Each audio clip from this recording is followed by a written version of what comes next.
안녕하세요. 옆집 아저씨입니다. 직장에서 퇴직을 하거나 국민연금, 기초연금을 받기 시작하면 정부 복지정책을 잘 알아두는 것도 돈 버는 방법 중 하나라고 생각합니다. 그래서 오늘은 65세가 되면 소득의 70% 법정 노인들에게 드리는 기초연금에 대해서 준비했는데요. 기초연금을 받을 때 직장을 다녀서 근로소득이 있다면 어떤 영향을 미치는지에 대해서 준비했습니다. 그리고 부부가 맞벌이를 하는 경우도 신청해야 하는 이유에 대해서도 설명해 드리겠습니다. 항상 영상을 만들 때 마지막 부분에 도움될 만한 꿀팁 내용 하나씩 준비하는데요. 오늘은 근로소득이 없는 경우 이것을 신청하면 29만원씩 11개월간, 76만원씩 10개월, 그리고 근로장려금 330만원을 받을 수 있는 꿀팁 내용도 준비하겠습니다. 곧 신청기간이 다가오니까요. 영상 끝까지 보시고 도움되셨다면 좋아요 꾹 한번 눌러주시는 것 잊지 마시고요. 바로 시작하겠습니다. 2024년 현재 1959년생이면 기초연금 대상이 되는 선정기준액은 단독가구 213만원 이하, 부부가구는 340만 8천원 이하이면 기초연금액으로 단독가구는 최대 33만 5천원, 부부가구는 최대 53만 6천원까지 받고 있고요. 그리고 2025년에 이미 발표된 기초연금 대상이 되는 선정기준액은 단독가구 229만원 이하, 부부가구는 367만원 이하이면 단독가구 34만 3,510원, 부부가구는 54만 9,620원까지 받을 수 있습니다. 그리고 1960년생이 주민등록생일의 전달부터 신청이 가능합니다. 만약 1월생이시라면 12월부터 신청이 가능하고요. 늦어도 본인의 생일이 속하는 달에는 신청하셔야 손해가 없습니다. 늦게 신청하면 할수록 손해를 봅니다. 이렇게 입이 닳도록 말씀드려도 매년 20만 명 이상이나 신청을 늦게 하거나 안 해서 못 받는다고 합니다. 그러니까 다른 것 신경 안 쓰더라도 신청하는 것은 꼭 잊으시면 안 됩니다. 좀 전에 말씀드린 선정기준액은 재산과 소득을 환산해서 소득인정액 계산을 해서 나오는 금액인데요. 월 급여하고는 전혀 다릅니다. 참고로 소득인정액 계산 방법은 소득평가액 더하기 재산의 소득 환산액입니다. 소득평가액은 근로소득에다가 기본공제를 하고 여기에다가 30%를 추가 공제를 해줍니다. 그리고 연금, 이자, 임대소득 등을 더해줍니다. 재산의 소득 환산액은 일반 재산에다가 도시별 공제를 해주고요. 금융재산에다가는 또 2천만 원을 공제해주고 부채도 빼줍니다.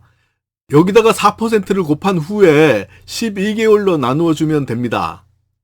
계산 방법을 보시면 부동산과 소득, 현금, 연금 중 소득인정액 계산을 할 때 가장 유리하게 적용되는 것은 근로소득이라고 생각되고요. 가장 불리한 것은 연금소득인 국민연금이라고 생각합니다. 국민연금은 소득인정액에서 다른 것과는 다르게 공제액이 전혀 없이 100% 적용됩니다. 국민연금을 100만원 받으면 소득인정액이 다른 재산이 없어도 그대로 100만원입니다.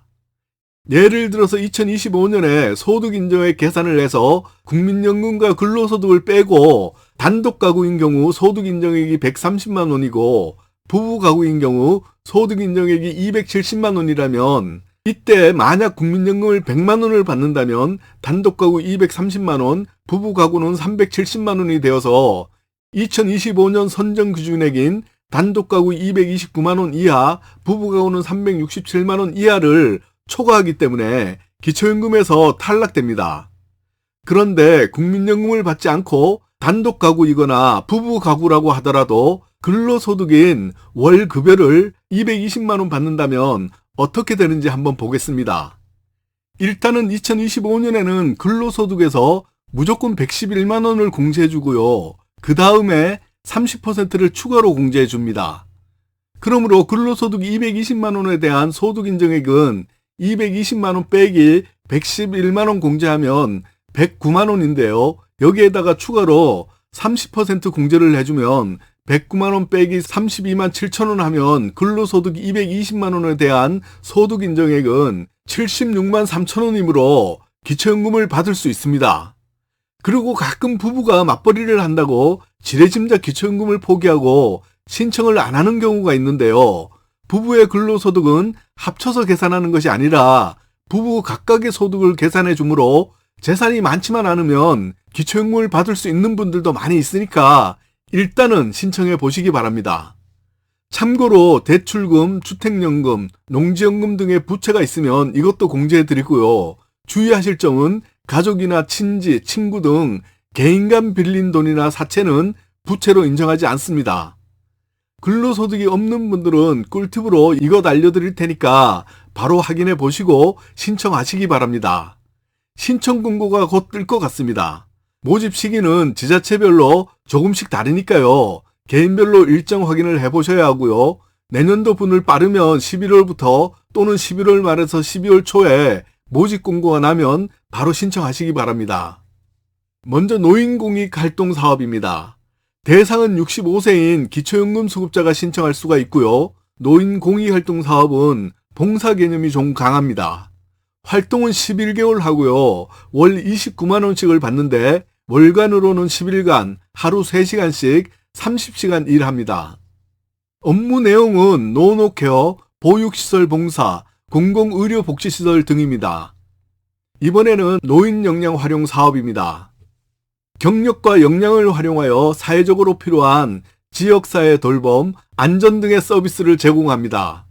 주로 교육시설 학습보조, 시니어 컨설턴트, 취약계층 공익증진, 노인 맞춤 돌봄 서비스 등입니다. 대상은 65세 이상이고요. 일부는 60세 이상도 가능합니다.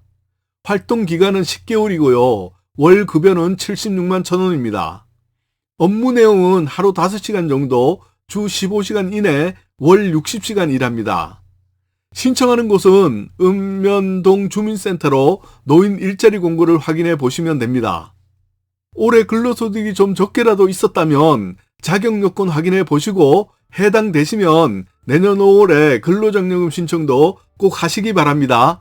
단독 가구 165만원, 헛벌이 가구 285만원, 맞벌이 가구 330만원까지 받을 수 있습니다. 근로장려금에 대해서는 영상을 따로 한 번 더 올려드릴게요.